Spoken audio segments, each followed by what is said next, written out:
Kuya? Hello po. Oo. Nasaan ka na?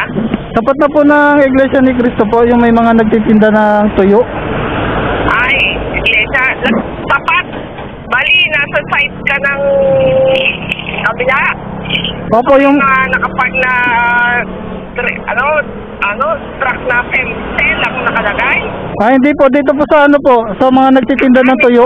Dito sa tabi ng iglesia. Opo, ma'am. Opo. Diretso ka pa, di ba may nakikita kang mga tindahan ng tuyo? Opo.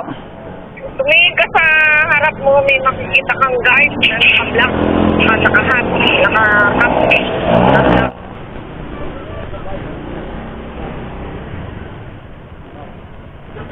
Anong dadalhin, sir? Yan lahat. Mabigat ba yan, sir? Yung isang box. Di bali 20 kilos ano? Wala naman. Kailan, paano lagay natin yan, sir? Pwede ba yung patayo? Wala naman.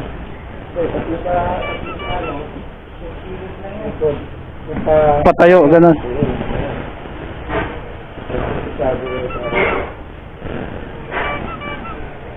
Sige, sir, lagay naman.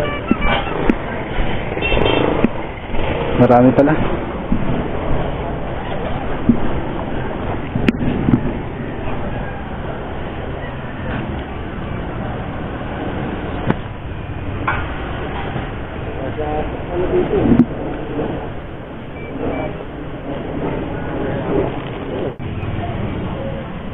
Sana kasya.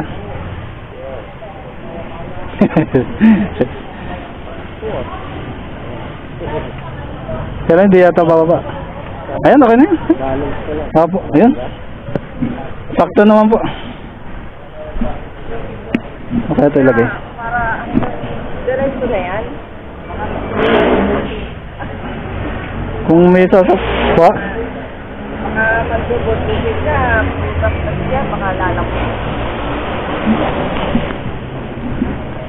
nagdadagdag po ba sila doon? Hindi na. Nagdadagdag po silang bayad? Hindi. Ah, kayo po magbabayad. Double booking po kasi kami, ma'am eh. Hindi, butas yan, malamig, pag nawalaan naman yan. Pero hindi naman matagal yan, ma'am. Pipick up lang ako ng isa, pakulyat din, ganun.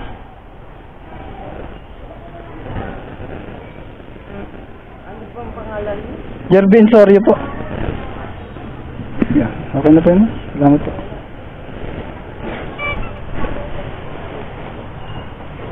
Yes, sabay ko.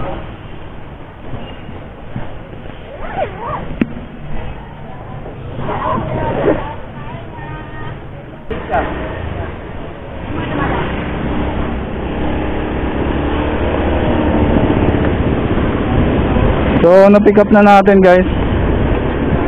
So, narinig nyo naman, ang sabi ni madam, wag daw sabayan, ano, kasi prutas nga daw.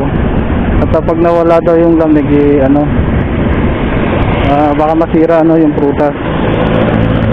Pero, 15 kilometers kasi to, pasok naman siya kasi,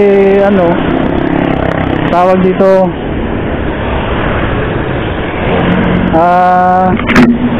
150 pesos. So pasok naman siya.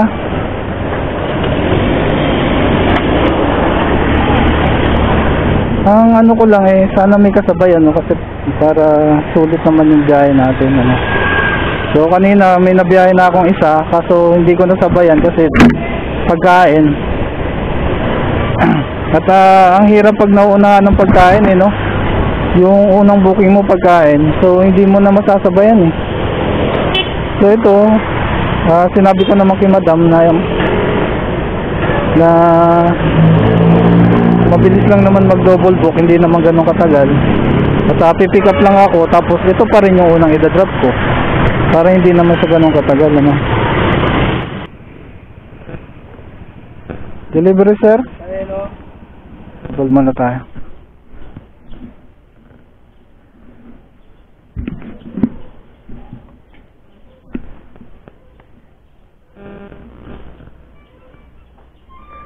Dala mo po, ma'am, clean. Tama po.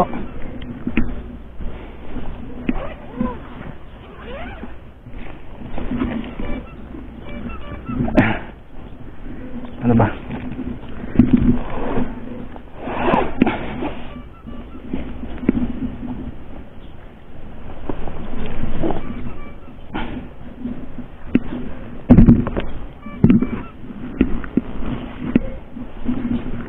Kaya niyo po? Magana na. Apat po.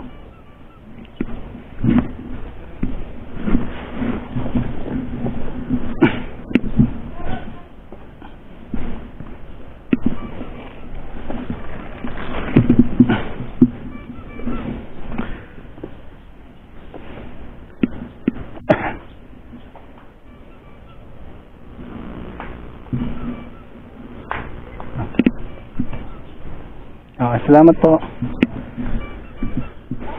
Opo, salamat po.